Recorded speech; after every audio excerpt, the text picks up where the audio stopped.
Welcome to the Rising Entrepreneurs Podcast, where we feature top founders and entrepreneurs and their journey. Now, let's get started with the show. Dr. Jeremy Weiss here, founder of InspiredInsider.com, where I talk with inspirational entrepreneurs and leaders. Today is no different. I have Rick Rappe. You can check him out at rpmdm.com. That's RPM, and then the DM is direct marketing.com. I'll pull his website up in a second. But Rick, before I formally introduce you, I always like to point out other episodes of the podcast people should check out. I geek out, anyone who listens to me, on direct response marketing and agencies. This is a perfect combination. Agencies that will do direct response marketing for you. So some of my favorites, direct response marketing episodes, Jason Fladlin of Rapid Crush. He talked about mastering the art of webinars, which was powerful. I had a panel, Rick, of Brian Kurtz, Richard Armstrong, and John Carlton. Brian really was second in command at Boardroom. I think at its height was doing $150 million, sending lots of books and other things to people. I think he sent billions, I'm sure you have too, billions and billions of things in the mail for people from a response. That was a really good episode. Also, two May They Rest in Peace episodes. Joe Sugarman, who started Blue Blockers. Do you know? Yeah. Have you know Joe? Know of Joe? I don't know him, but I've definitely heard the name. He has one of my favorite books on copywriting of all time. I'm trying to get my daughter to read it because I think direct marketing is like the foundation for almost everything. And so Joe Sugarman's book, but he started Blue Blockers. Ron Popeil, who, if you listen to infomercials, kind of the king of infomercials, but wait, there's more. I believe he came up with that. So check all those out and many more on InspiredInsider.com. This episode is brought to you by Rise 25. At Rise 25, we help businesses give to and connect to their dream relationships and partnerships. We do that in two ways. One, we help companies launch and run a podcast. We're an easy button. So we do the strategy, accountability, and full execution. So Rick, we kind of are the magic elves that run in the background and make it look easy for the hosts. They can create amazing relationships and amazing content. We also are an easy button for a company's corporate gifting. So we make gifting and staying top of mind for clients and partners and prospects easy. If it's staff members, we don't do this at scale like Rick. This is like, okay, people have like a set group of partners.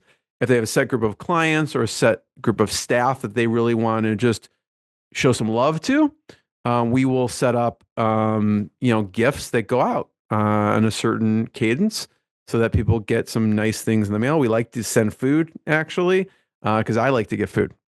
So for me, Rick, the number one thing in my life is relationships. I'm always looking at ways on how I can give to my best relationships. And I found no better way over the past decade to feature people on my podcast and send them delicious treats in the mail. Okay.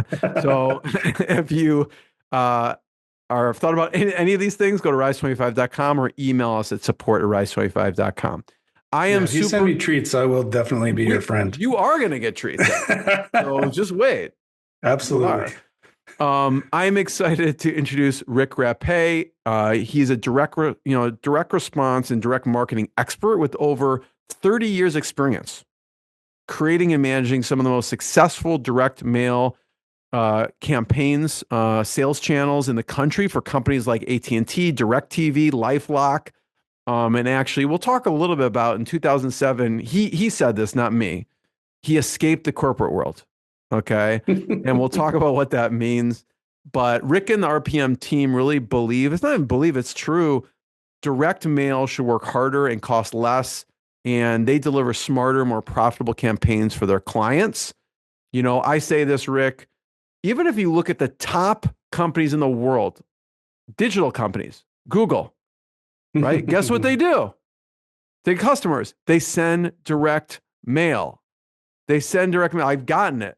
Like, hey, here's 100. Now they own the channel. They could send free ads as much as they want, right?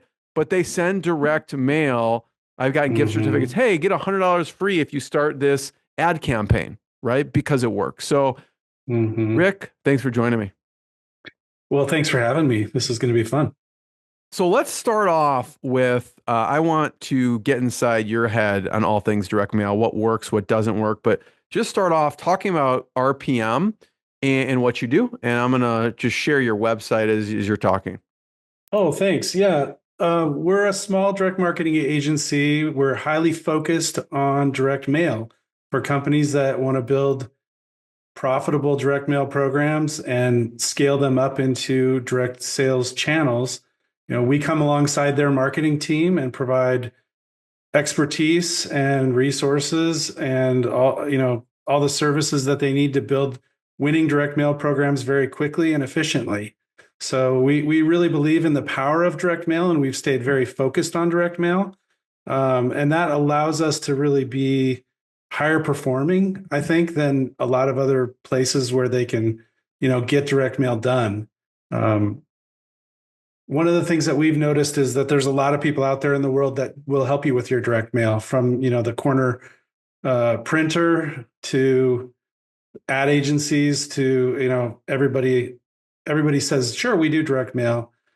We just only do direct mail, and that makes us more efficient and more successful at it. We'll get into the details because I love this conversation. It just, for me, gets the juices flowing on what can be done because I feel like at least the companies I talk to, most are not utilizing anything in direct mail. I know you do this at scale with these large companies, from home warranty to Mhm. internet and cable to Square to, we mentioned a couple of the others.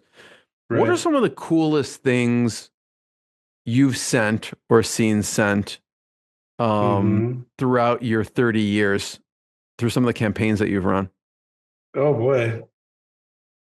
Some of the coolest things that have been sent. Well, it depends on how you define cool. I'll let you define it. Well, I get excited by the results, and so usually we define great results as a high response rate, but then it also has to have a good conversion rate, Mm. and we're looking at ultimately the number of sales that we drive. But the key metric that we often measure in direct mail is cost per sale. So what that, we're obviously taking the cost of the mailing and dividing it by the results that we get. Um, that's the most important metric that we often look at, and the numbers that we ask our clients. What is a good cost per sale for you? Is it $100 per sale? And that becomes the target, and then we try to beat that through testing. So, okay, back to your question. What's the coolest thing I've So sent let's in go direct with mail? that. Let's go with the Yeah, coolest. The coolest, let's define as like I was thinking different, but like yeah, the coolest for you is just a high response rate. So talk about some of the things that you have sent that have yeah. helped with the high Well, response rate, and we'll break it down. well, yeah. And why that's cool for me is, I mean, we often are being challenged to prove that direct mail can be effective, first of all. So that's the first step where we have to crack the code. So we build, big test structures, and we have a process we call the rapid performance method, which allows us to test lots of different things all at the same time. And that becomes really powerful because obviously, we have to make some assumptions and some best guesses, but we don't want to we don't want to be guessing very long. We want to be data driven in our approach. So we put a bunch of ideas out, and the beautiful thing about direct mail is we can mail A, B, C, D, E, F, G versions all at the same time and read the results. And then we know, okay, we've got these winners, and we can take the winners then and begin to scale the program up. So we get really excited. I get super excited when the CEO of the company that we're working for stops asking me, is direct mail going to work? And starts asking me, how much direct mail can we do? That's the shift that I like to see.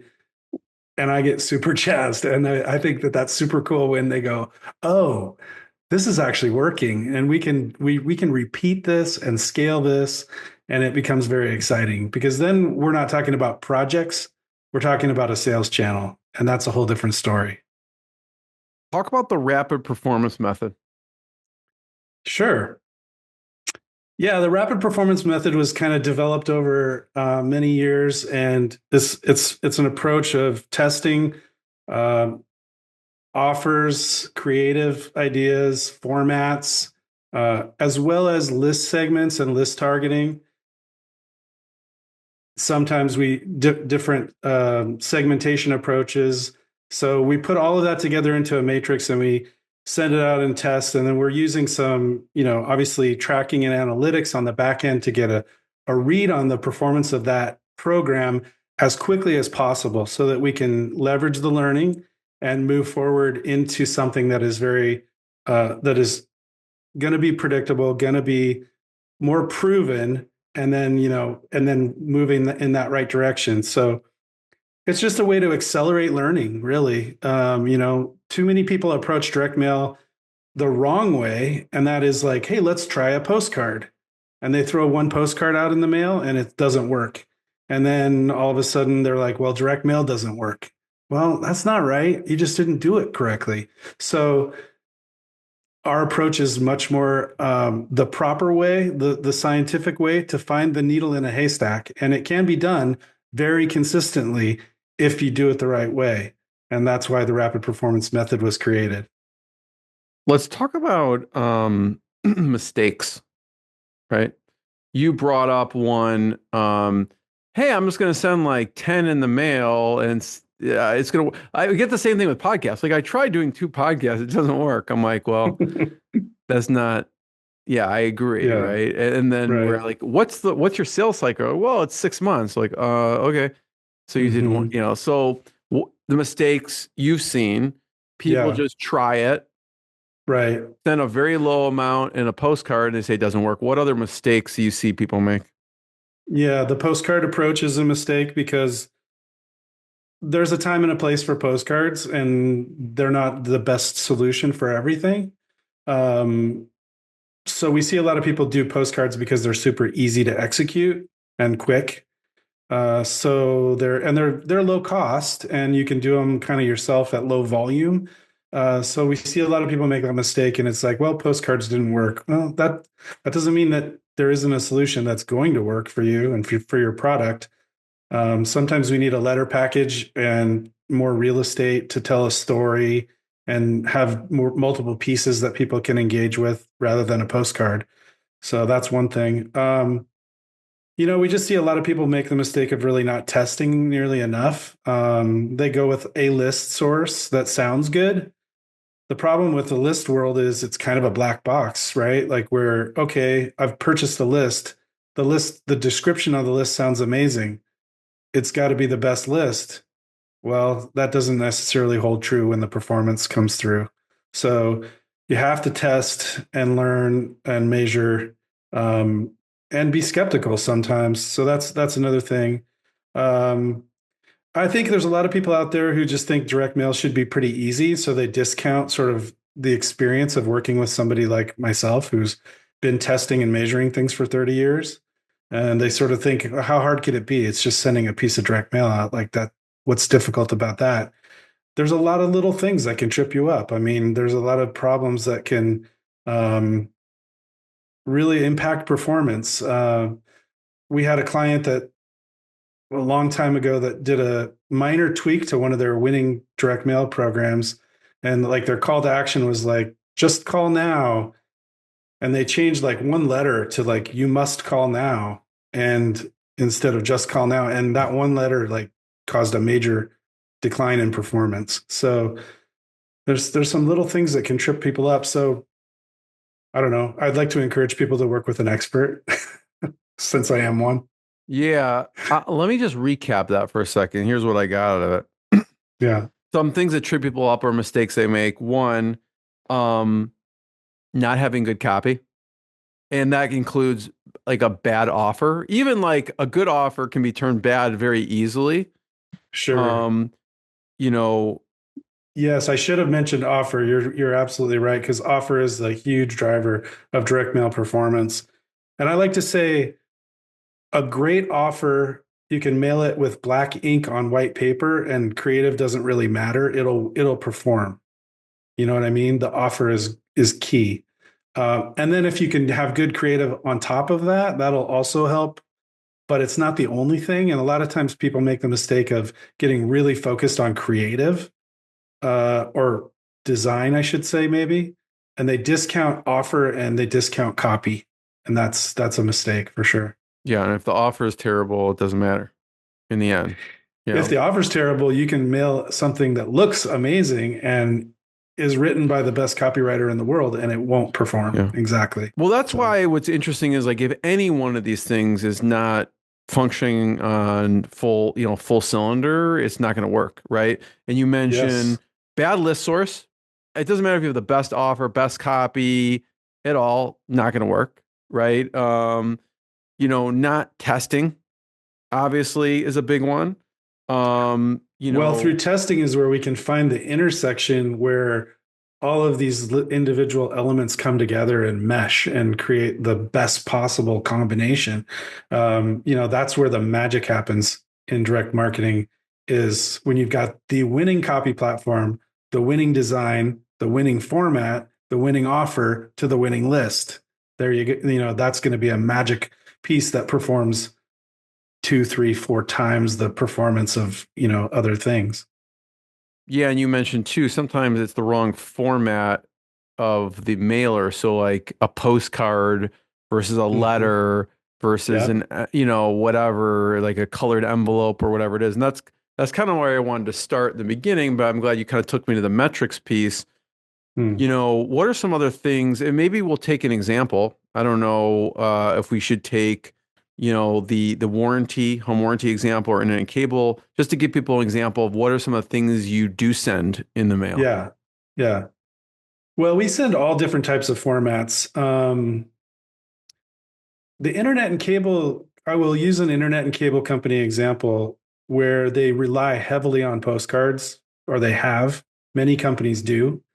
Um, I've worked with several internet and cable clients now for many years based on my experience in the past with AT&T. And um, basically, I started steering them towards higher performing, letter packages.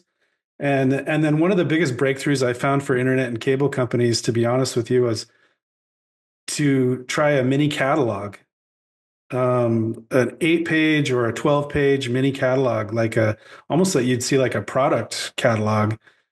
But we would do a spread on, internet speeds and a spread on TV cable packages and a spread on home phone, and then have offers and a letter at the beginning and things like that. And that particular format would blow the doors off the call center. Like the people would respond to it, and it had super long response cycle versus postcards, which usually drive a quick response and then it drops off really quickly. So this catalog format was a huge breakthrough. Now it was more expensive than a postcard, of course, but from a cost per sale perspective, it was much cheaper because of it was driving so much higher response. So that's the kind of thing that clients get excited about when they realize, like, oh wow, it's more expensive, but it's justified. It's justified in the results. So Yeah, we're looking, by the way, if anyone's watching the video here, or if you're listening to the audio, we see there is a page on Enric's website here, and I'm just in the work page, and I like to poke around to see this, and it's pretty amazing. you're Managed looking at over my AT&T 1.5, yeah, the AT&T AT&T specifically, case study. 1.5 billion pieces of direct response marketing just Yeah. in this one campaign. That's pretty wild. Well, that was 10 years of my Well, yeah, life I understand. Yeah, working for AT&T, and I counted up yeah. the pieces of mail that I Yes. sent. But do you want me to talk about that? Yeah, go ahead. Yeah. Well, as a young person, I was able to work at a big agency, and one of the accounts that I started working on was the AT&T program in the Southwest region. So my clients were in Dallas, Texas, and we were doing direct mail for just that Southwest region. And then AT&T recognized that the results that we were getting were astronomically higher than all the other regions were getting. So we became the national AT&T sales channel and scaled that channel up to a massive size. So I was managing a direct marketing budget for AT&T of about $100 million a year, and was able to manage a program where we were mailing every single day for AT&T.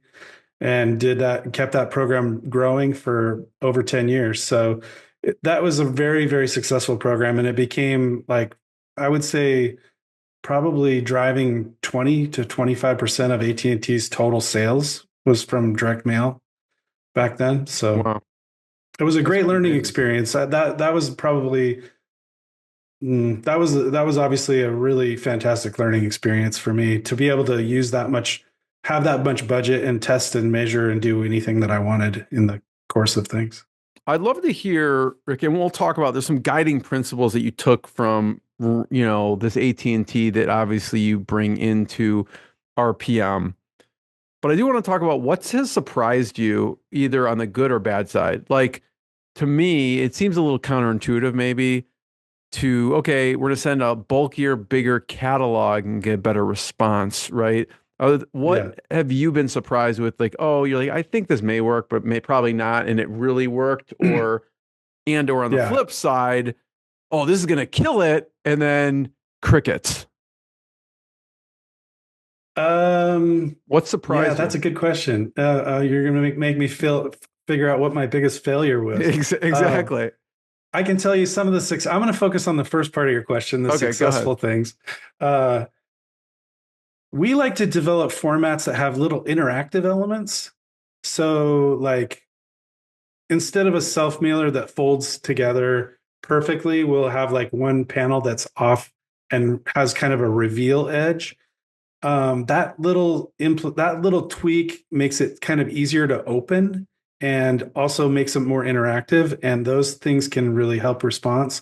Or like a zip strip, something that's die cut so that when you pull it, it goes and opens up, and There's a that certain kind of satisfaction to that also. yeah, they're sort of like they demand that you pull them. Or um, we recently got a really significant lift in performance for one of our largest clients with a embossed paper stock on Hmm. the envelope and kind of a die cut shape that hangs out on the backside of the envelope, which is really interesting. But these little sort of unusual things stand out and demand that people, pay more attention and interact with the piece. But yeah, I think scratch offs and like pop out panels and zip strips and reveals and little tabs that those types of things can really help. So we definitely spend a lot of time mailing the standard formats that you'd see in direct mail, but a lot of times we take those and we kind of improve upon the basics. As you're thinking of some that you were overconfident about that Yeah. didn't work, Yeah. I would love to talk. So think on that for a second. I do want to hear that, but I do love hearing the interaction piece, like to think Mhm. about how do people improve what they're doing. I mean, this goes with anything. Even with that same method applies with social media or anything, right? Like just the getting interaction. I know Mhm. if I got something that was kind of like off, I'd want to rip it open because I wanted to like line it up, like my Mhm. mind. So, um, it's like psychologically interesting to hear that. um, Mhm. so before you talk about maybe what you were overconfident about, but the Mhm. outside of an envelope, right? What are some of the things that maybe should and shouldn't on the outside? Because I know, there's an A pile, B pile, and C pile, and like if I look at it, it may go right in the garbage, right? And so people, no matter Yeah. how good the inside is, if the outside is bad, I'm not looking, or Well, people aren't looking at it, right? if you know about the A, B, and C pile, you know a lot more than most people know about direct mail. You're talking about the way that people sort their mail when they come in from the mailbox. And the post office has studied this extensively, right? So people do the first sort where they put junk mail in one pile, obviously promotional mail. And then they'll put, personal bills and official mail in another pile.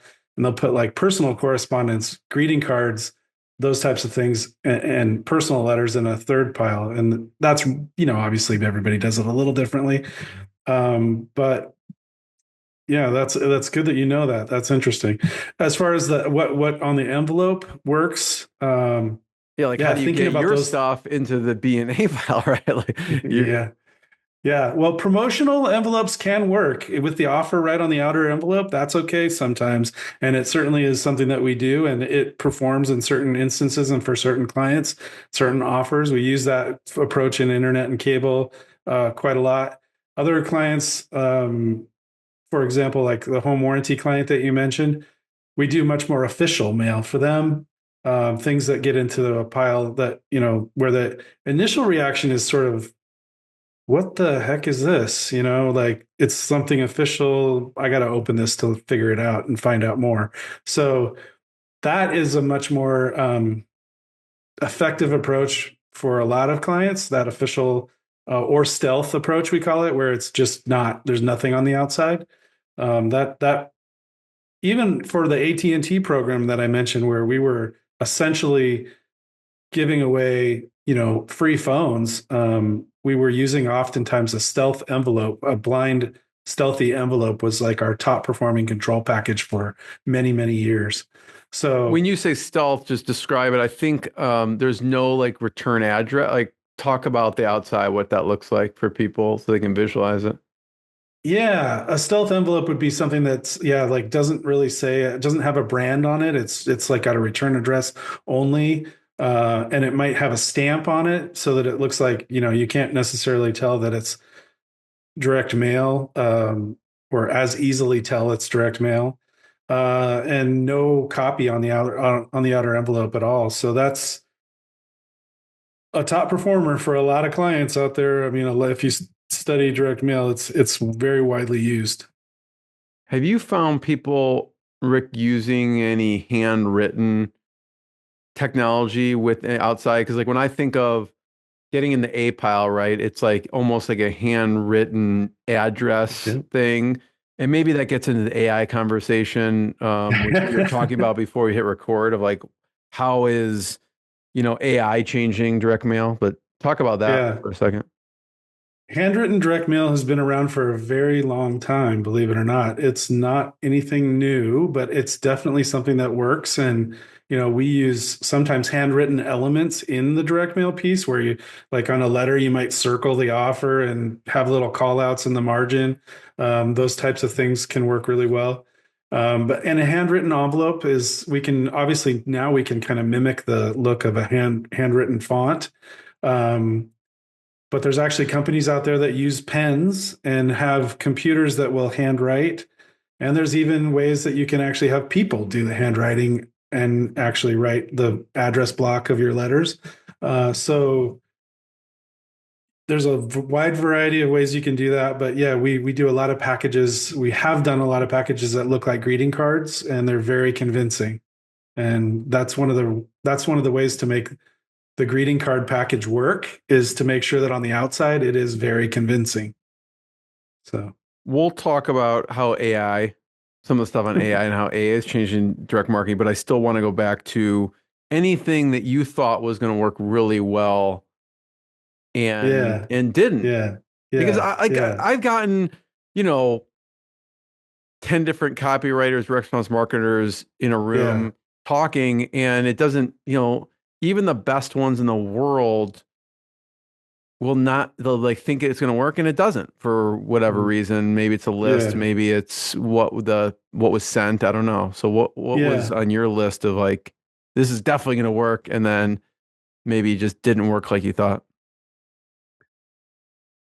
I think I've had a few clients that have led me down a path towards the idea of using sort of life stage data and segmentation model data, which would be like a prism codes or um, something that tells that segments the population into different types of people, Mm, and then saying based on that segmentation model we're going to personalize like the images and the copy to fit that segment. mm. Like if you So it's sent a like AT&T to personalization like strategy. a Hispanic community or whatever, and maybe the creative would be more like the pictures of people that look like them or Caucasian or whatever it is, that kind of thing. Yeah, or it might say that we have one segment that's like retired elderly retired versus young up and comers. and we're going to customize the images for elderly, retired, and young up and comers. And we're going to kind of try to personalize the packages for these two groups. And that in theory sounds good, and it works. It sounds like it's going to work, but it's just really hard to execute against all the different possible, versions that you would have to create. So it ends up being a very expensive idea to pursue and to execute on. And then it almost never pays off in the results. It's not justified. It doesn't create enough of a lift to pay for the amount of extra money that is needed to pull it off. Especially if it's, I guess, more like a wide stream product as opposed to like, there's probably products that cater only to 60, like I'm just thinking of like hearing aids or something. Like you're not sending it to like an up and comer. So like literally all of the lists are these people. So it's speaking directly to just one. Yeah. If we have a specific target market for hearing aids or something like that, for example, yeah, we're definitely going to talk to that market and customize things to that market. No, this is more of where people want to get into a segmented approach and start personalizing the mailing for different segments on a product that is more, for a little bit more for everybody. So there's ways to do it in a light way where I think it can help. But I've just had some clients that took the idea and really tried to push it too far. Yep. So talk about AI and how AI is changing direct marketing, if at all. Yeah, well, I think obviously we're able to use things like ChatGPT and Claude to develop creative and to write copy, and that's been an interesting resource, and we're certainly utilizing that. In conjunction with our copywriters who have years and years of experience in direct mail and direct marketing. But it's just a great way to generate ideas really quickly. So that has been something that we're embracing and continuing to work with. The other thing that I think is really exciting about AI is just it's created a lot more speed in terms of doing things like predictive modeling and predictive analytics. So it used to take us a month to create a predictive model, and we would have to have a team of statisticians working for that period of time to create a really effective predictive model. And it wasn't very accessible unless you had a big client like AT&T or somebody that size. So now it's much more accessible for everyone, and we can create a very, very effective predictive model in a matter of minutes with AI. So that's pretty exciting. We actually did a test where we let the statisticians create a model, and we had AI create a model. Of course, you did a test. And we created a model with AI in 15 minutes. And we tested the two against each other. We mailed 100,000 pieces of each one. And the AI created predictive model did 2 times the performance of the one that was created by humans. So it was very interesting. Now, there could have been a few other things that contributed to that, but it was just the speed advantage is really compelling, obviously. I expect nothing less than you testing those things. That's the only way you know for sure is to test. So talk about some of the guiding principles that you took from, running the AT&T campaigns. Yeah. Well, I think the first one we've kind of touched on already, which is that we have to be able to test and crack the code very quickly.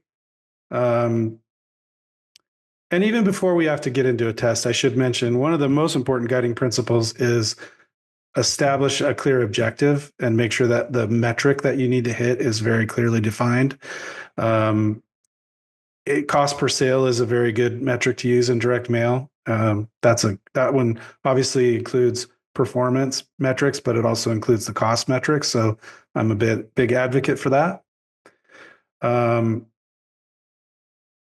I think some of the other guiding principles that out of my AT&T days were to really develop a channel building multiple program kind of strategy.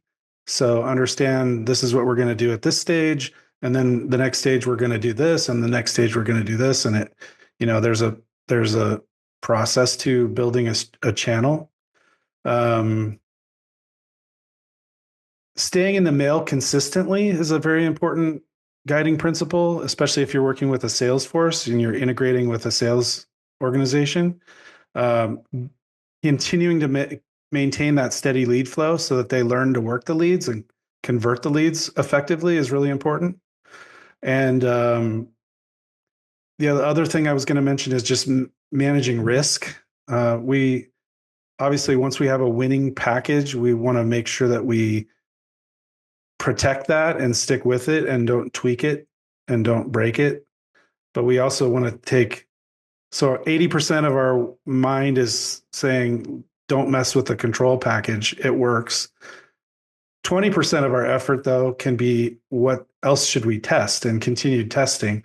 And we keep testing against the control to try and beat it. Because we do know that the control eventually will fatigue. And if you run into market fatigue, you have to have something else that will replace it. And so you want to be testing to figure out what's next, I guess you'd say. Yeah, I love it. Those are some of the big ones. Clear objective, test, channel building strategies, have that kind of plan and consistency, and then just managing the risk as well. And I would say if anybody that's listening is really interested in my guiding principles from AT&T, send me an email at rick@rpmdm.com, and I'll send you an email with the guiding principles. Cool. So you're super successful at AT&T, right? They moved everything to what you were doing with direct mail in the company. Why leave then? Well, I did that for 10 years, and I had a big team of people working for me at this large agency. And I just got really fed up with corporate life, I guess you could say, and the struggles of working at a big agency caught up with me, and I finally just said, enough's enough. I need to venture out on my own. And I think I was struggling with some of the problems that you face in a big agency, which is lots of bureaucracy. Agencies end up having a lot of junior level people that are managed by more senior people, and so that can be a struggle and difficult at times, and it's not really very great for serving clients' needs. So I just decided that it was time for me to venture out on my own, and I really wanted to start an agency that was smaller and more nimble and better suited to meeting clients' needs. And I think I was able to build RPM with that in mind. So that's what we've done. For you now, Rick, obviously not everyone has $100 million a year budget. What other type of clients do you work with? Yeah, we work with regional companies, internet and cable companies, sometimes, home warranty companies, different home services companies will come to us, and they may not be national brands that you would recognize, but they're, regionally focused and big enough to have a need for direct mail and the desire to do it, really effectively. And that's where we really come alongside their marketing team and become a really good resource, because I think, like you said, you said your goal is to make it easy for your clients. And that's the same with us. We want to make it easy for our clients to build direct mail into a really highly successful channel. So did I answer your question? Yeah. Is there any new things in direct marketing that you want to talk about? One of the things I like about direct marketing too is like they're not changing the algorithm, like people are advertising on Facebook and like the stuff changes. And this with the mail, I find it's reliable, like you said, in the mail, right? And it shows up. It's maybe even less crowded these days, to be honest with you. But is there anything new that you have found that you want to talk about? Well, there's a lot of exciting things that we can do with direct mail, plus other things together, integrations with digital marketing. So we can obviously integrate and do for example, we can do predictive lookalike modeling. So we're looking at your customers and creating that lookalike model that finds all the other people that look just like them or behave just like them, we hope.